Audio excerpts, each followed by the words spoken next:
नमस्कार, आप देख रहे हैं मनी 9 और मैं हूं आपके साथ विशाल शर्मा। देखिए, 7.5 करोड़ ईपीएफओ मेंबर्स के लिए एक बड़ी खुशखबरी है।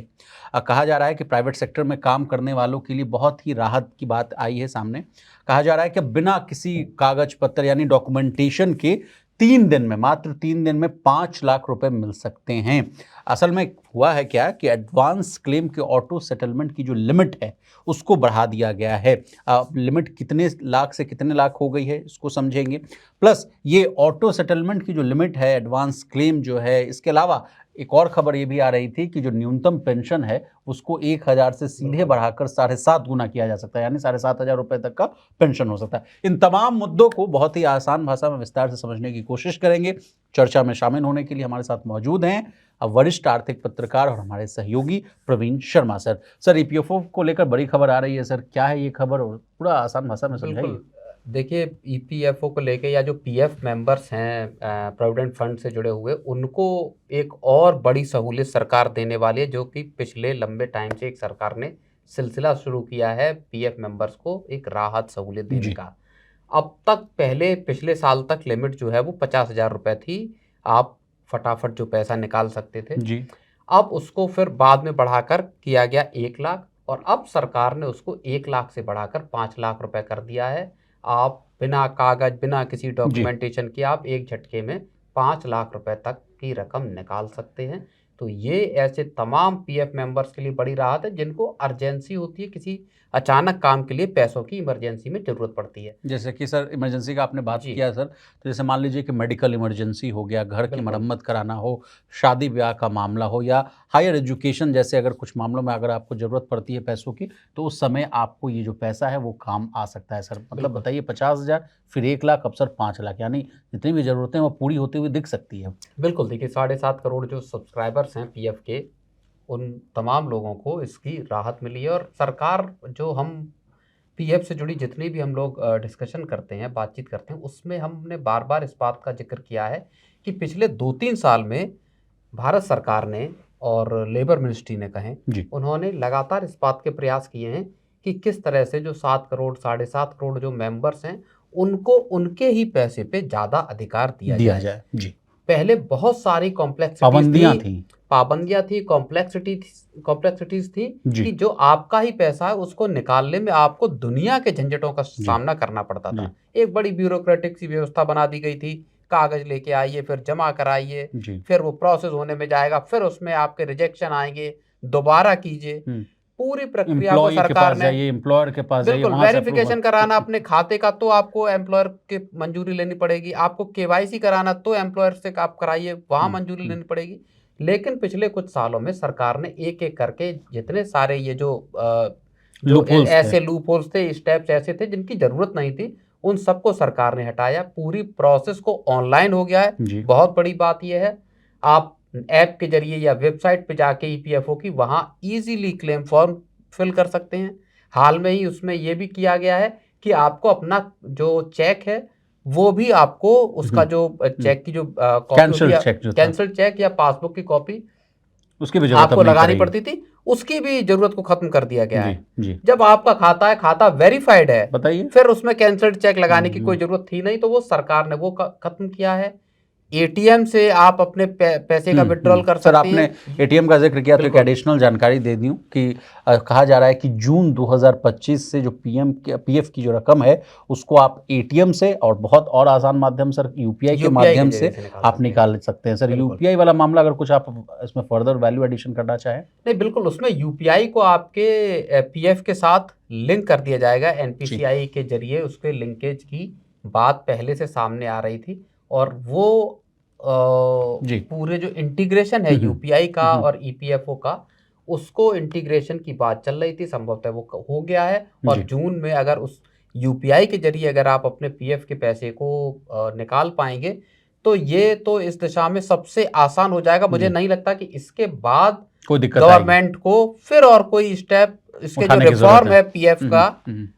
ईपीएफओ में आपके पैसे से जुड़े जो भी रिफॉर्म है, उसमें ये सबसे बड़ा कदम होगा कि जहां आप यूपीआई के जरिए बिल्कुल आसान तरीके से अपने ही पैसे को मैनेज कर पाएंगे, उसको निकाल पाएंगे। प्रवीण सर, ये एटीएम वाला भी मामला आ रहा था कि एटीएम कार्ड मिल जाएगा, उस तरह का ईपीएफओ कार्ड जो होगा एटीएम बिल्कुल कार्ड की तरह काम करेगा, वो वाला मामला क्या था, वो भी अगर हम आपसे समझना बिल्कुल चाहेंगे। एटीएम कार्ड जैसा देने का एक जो बात चल रही है कि उसमें कार्ड होगा, आप किसी भी एटीएम मशीन में जाके रुपए कार्ड की तरह, और वहाँ किसी भी एटीएम मशीन में जाके आप न सिर्फ बैलेंस चेक कर पाएंगे जी बल्कि पैसे निकाल पाएंगे। सारे जैसे ट्रांजैक्शन आप अपने किसी बैंकिंग खाते के साथ लिए कर करते हैं सकते हैं, जी। वैसे ही आप अपने पीएफ खाते के भी ट्रांजैक्शन, उससे जुड़ी जानकारियां आप किसी भी एटीएम पे हासिल कर पाएंगे। चलिए सर, एक और डेटा है वो भी दे देते हैं। जैसे ईपीएफओ ने अपने करोड़ों सदस्यों को राहत देने की तो बड़ी योजना बनाई है, लगातार वो इस प्रोसेस को स्ट्रीमलाइन कर ही रहा है, लेकिन आपको बता दें कि फाइनेंशियल ईयर 2023-24 में करीब 90 लाख लोगों ने ऑटो क्लेम सेटलमेंट का जो लाभ है सर वो उठाया था। अब वो देखिए आंकड़ा 23-24 का है सर, अब 24-25 का जो आंकड़ा है ये देखिए सीधे 90 लाख से बढ़कर 2 करोड़ तक पहुंचता हुआ दिख रहा है। यानी ये जो डेटा है वो दर्शा रहा है सर कि डिजिटल प्रक्रिया से लोगों को कितना फायदा हुआ है। सर, इसको और अगर हम दूसरे एंगल से देखने की कोशिश करें, या इसके साथ ही मेरा एक और प्रश्न भी है सर कि लगातार आप जो कह रहे हैं कि जो डावड़ा मैडम हैं, जो ईपीएफओ की जो द्वारा मैडम जो हैं, जो ये लेबर सेक्रेटरी हैं, वो लगातार इस मामले पर बनी हुई हैं, और उसके बाद जो मंत्री साहब हैं मनसुख मांडविया साहब भी, वो भी लगे हुए हैं इस मामले को। तो इस प्रोसेस को क्यों किया जा रहा है? अगर सवाल किसी व्यूअर्स के मन में आ रहा हो कि लगातार एटीएम कर देना, यूपीआई कर देना अपने पैसे को निकालने के लिए, इसके पीछे सरकार की मंशा क्या है? देखिए, इसकी शुरुआत अगर हम देखें ना तो 2020 के आसपास हुई थी, जब कोविड का वक्त था, जब लोगों को अपने पीएफ के पैसे निकालने के लिए सरकार ने आसानी देने की जरूरत महसूस की। बड़े पैमाने पर इस तरह की डिमांड आई कि लोगों की नौकरियां चली गई, तो उनको उदार तरीके से उनके पीएफ का पैसा मिल सके, इसके लिए एक मुहिम शुरू की गई। और उसके क्रम में सरकार को ये समझ में आया कि करोड़ों एम्प्लॉयज ऐसे हैं जिनको लगातार पैसों की जरूरत होती है कि अपने पीएफ के पैसे का किसी जरूरत के काम में इस्तेमाल कर सकें, कर्ज ना लेना पड़े बिना वजह, आपका पैसा है आप उसको यूज कर पाएं, आपको बाहर से किसी से उधार ना लेना पड़े। तो वो सरकार ने फिर प्रक्रिया शुरू की, और जो आप बता रहे थे कि 23-24 में बड़े पैमाने पर लोगों ने पैसा निकाला, और ये उससे पिछले साल के मुकाबले और बड़ी रकम है।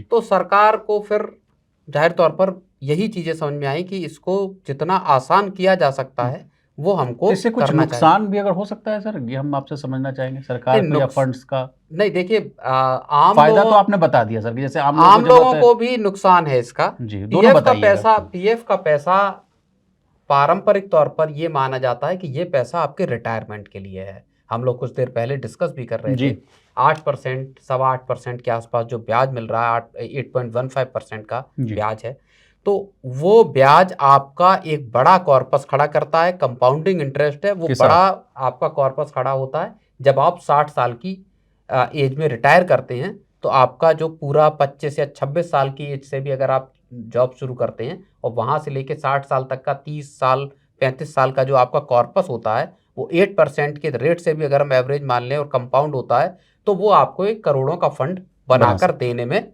सक्षम होता है। वहां से आप अपने रिटायरमेंट के बाद की लाइफ को आसानी से जी सकते हैं। तो ये एक बेहद अहम कॉर्पस होता है जी। इस पैसे को अगर आप साल दर साल, या चूंकि सहूलियत आपके पास इतनी आ गई कि अब आप यूपीआई से निकाल सकते हैं एटीएम से, तो जब आपको जरूरत पड़ेगी, डिस्क्रिशनरी खर्च है, मान लीजिए आईफोन खरीदना है, आपको पैसा नहीं मिल रहा, आपके पास क्रेडिट कार्ड नहीं है, या आपको लग रहा कि नहीं यार मैं कर्ज क्यों लूं, आप गए, आपने अपने पीएफ का पैसा निकाला और लग्जरी आइटम खरीद लिए, तो वो एक तरह का लोगों के लिए जो एक उनकी वल्नरेबिलिटी बढ़ा देगा, जो एक सेफ्टी नेट था आपके पास पीएफ के पैसे का, वहां वो एक छेद करेगा, उस जगह पे वो हैम्पर करेगा, उसको नुकसान पहुंचाएगा। चलिए, ये तो नुकसान की बात आपने कही कि व्यूअर्स के पॉइंट ऑफ व्यू से, यानी जो इसके पास जो 7.5 करोड़ जो मेंबर्स उनके लिए। अब नुकसान की बात मैं आपसे समझना चाहूंगा, सरकार के फ्रंट पर नुकसान है कि नहीं? सरकार के पास तो पैसा सरकार के पास ये भी जा रहा था प्रवीण सर, आपसे ही मैं चर्चा कर रहा था कि कहीं उस पैसे को डेट की जगह पे शेयर मार्केट में डायरेक्ट लगाने की भी बात चल रही थी, तो सरकार तो उस पैसे से कमाई कर सकती थी, लेकिन वो पैसा अब निकलता हुआ दिखेगा, वहां नुकसान होगा कि नहीं होगा? बिल्कुल होगा। सरकार के एंड पर देखिए, नुकसान को ऐसे समझिए कि सरकार के पास एक बड़ा कॉर्पस है, ठीक है, वो उस पैसे को इंफ्रा में खर्च करती, कैपेक्स में करती और तमाम चीजों में खर्च करती। बिल्कुल। तो वो जो लंबा चौड़ा कॉर्पस है, उस कॉर्पस के जरिए, जितना बड़ा आपका कॉर्पस है उसके जरिए आपको उतना बड़ा रिटर्न मिल सकता है जब आप उसको इन्वेस्ट करते हैं। जी। सरकार इसको मोटे तौर पर, या जो ईपीएफओ है या जो सीबीटी है, जो सेंट्रल बोर्ड ऑफ ट्रस्टीज है, वो इस पैसे को जो सरकार के या फाइनेंस मिनिस्ट्री के जो बिल्कुल तय पैरामीटर्स हैं उनके बाहर जाए बगैर उसको इन्वेस्ट करते हैं। मोस्टली हिस्सा ये 90% से ज्यादा इन्वेस्ट होता है आपका डेट इंस्ट्रूमेंट्स में। उसके बाद ईटीएफ के जरिए मामूली हिस्सा जाता है शेयर बाजार में। तो डेट के जरिए जो फिक्स्ड इनकम प्रोडक्ट्स हैं वहां से आपको एक सर्टेन इंटरेस्ट रेट मिलता है। अब क्या हो रहा है कि लोग बड़े पैमाने पर पैसा निकाल रहे हैं, आंकड़े बता रहे हैं 90 लाख लोगों ने निकाल लिया 23-24 में, हाँ, और 24-25 में बढ़कर 2 करोड़ लोगों ने निकाल दिया। 7.5 करोड़ तो मेंबर ही हैं। हाँ, तो अब आपके पास कॉर्पस कम हो गया गवर्नमेंट के पास, उस पे मिलने वाला आपका रिटर्न कम हो गया। पहले क्या था, ये पैसा लॉन्ग टर्म के लिए पड़ा है, गवर्नमेंट को उस पे एक लॉन्ग टर्म का रिटर्न अच्छा खासा मिलता था। अब वो क्या होगा कि लगातार आपका आउटफ्लो इसमें दिखाई देगा। जो बड़े बड़े आंकड़े आ रहे हैं पिछले 2 साल के, जो आपने बताए आंकड़े सर, तो यहाँ पे सरकार का एक लॉस है कि उसको रिटर्न के लिए ज्यादा कवायद करनी पड़ेगी। इसी वजह से पिछले साल ईपीएफओ ने एक प्रस्ताव दिया था कि हमको जो शेयर मार्केट है उसमें डायरेक्ट इक्विटीज में इन्वेस्टमेंट करने की ज्यादा इजाजत दी जाए। हालांकि फाइनेंस मिनिस्ट्री ने, चूंकि तब से मार्केट्स के भी हाल खराब है, शेयर बाजारों में लगातार गिरावट है, तो सरकार की तरफ से या फाइनेंस मिनिस्ट्री की तरफ से इसकी अभी तक परमिशन या मंजूरी नहीं मिली है। लेकिन सरकार के लिए इस बात का एक सवालिया निशान है कि क्या आपके रिटर्न तो कम नहीं हो सकते, क्योंकि इस साल भी जो रिटर्न मिल रहा है पीएफ पर वो अभी तय हुआ है, तो वो पिछले साल के बराबर ही पीएफ पर रिटर्न तय किया गया है। तो बहुत धन्यवाद प्रवीण सर, आपने इन तमाम मुद्दों को बहुत ही आसान भाषा में समझाने की कोशिश की। तो इसी तरह देश, दुनिया और बिजनेस जगत से जुड़ी तमाम ताज़ा तरीन खबरों के लिए बने रहिए हमारे साथ और देखते रहिए मनी 9।